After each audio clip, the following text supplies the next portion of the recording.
Alors, un jeune commence à fumer, il faut distinguer l'initiation, l'expérimentation et le départ d'une dépendance. Donc, le jeune, pour l'initiation et l'expérimentation, c'est plusieurs facteurs. C'est la disponibilité des substances, c'est le modèle, faire comme les pairs, c'est un sentiment d'appartenance, c'est une façon de communiquer un peu avec les autres. C'est aussi les usages des parents, les usages de l'entourage proche aussi. Et puis un marketing quand même affolant, actuellement, qui incite les jeunes à fumer. Après, pour la dépendance, il y a d'autres facteurs qui peuvent rentrer en jeu. Là, on va être plus sur des facteurs personnels, psychologiques. Donc on voit que ce qui amène les jeunes à fumer, c'est à la fois des facteurs environnementaux, des facteurs personnels, le stress aussi, la question du stress est très importante, le stress scolaire, le stress familial, et puis aussi le produit, la substance qui est très addictive.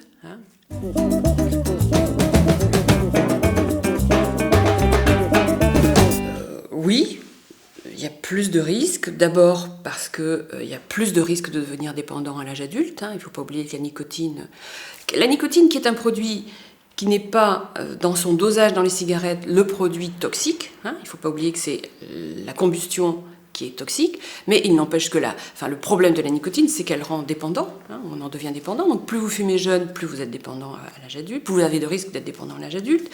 Plus vous fumez jeune, plus à l'âge adulte, vous fumerez plus de cigarettes, en termes de nombre. Et puis, évidemment, l'organisme est en développement, à la fois physique et psychologique. Ça rejoint ce que je vous disais tout à l'heure sur l'exposition précoce à des modalités de soulagement. Et puis, le fait de commencer à rencontrer ces substances qui, parfois, amènent ultérieurement à en rencontrer d'autres. Cannabis, alcool.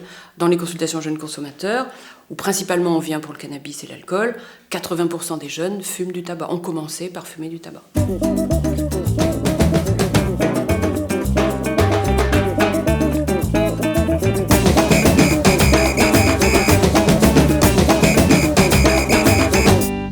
Oui, c'est plus facile pour un jeune d'arrêter de fumer. C'est important de ne pas percevoir le jeune qui fume comme on a des images de l'adulte qui fume. Vous voyez, c'est-à-dire que l'adulte qui fume, il a déjà 10 ans d'expérience de tabac. Le jeune, il commence, vous avez vu toutes les raisons tout à l'heure, environnementales, psychologiques, etc. Donc c'est encore quelque chose qui est en mouvement, comme son adolescence d'ailleurs. Donc c'est important qu'il essaie d'arrêter, parce qu'il n'y a pas forcément encore une addiction installée. Donc ça, c'est important. Après, on dit, il n'y a pas de petits fumeurs.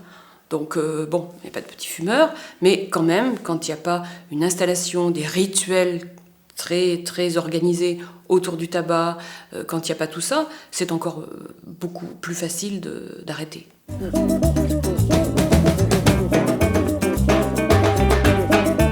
Il ne faut pas qu'il y ait qu'un argument, il faut qu'il y ait plusieurs arguments.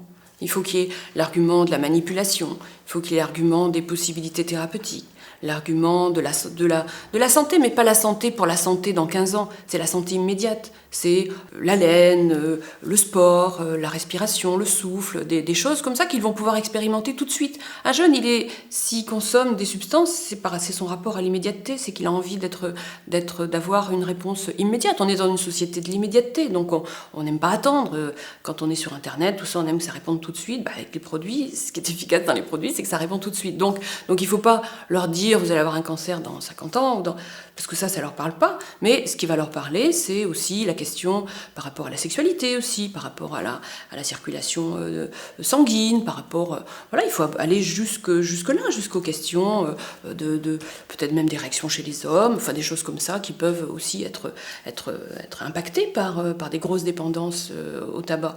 Donc il faut circuler un petit peu dans tout ce qui fait le quotidien des jeunes. On ne va pas les faire arrêter en discutant, mais en tout cas, on va leur permettre de mobiliser leur esprit critique.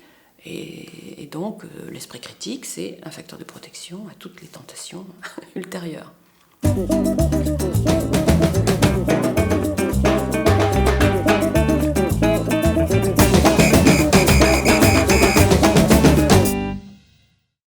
d'abord de valoriser le fait qu'il veuille arrêter demain. Première chose, c'est ça. Essayer de comprendre, enfin, de lui faire exprimer en quoi c'est important pour lui aujourd'hui. Quels sont à quoi il a pensé comme stratégie qui pouvait l'aider, quelle est la confiance qu'il a dans la possibilité de le faire, hein, et voilà, et qu'on est disponible pour en parler avec lui.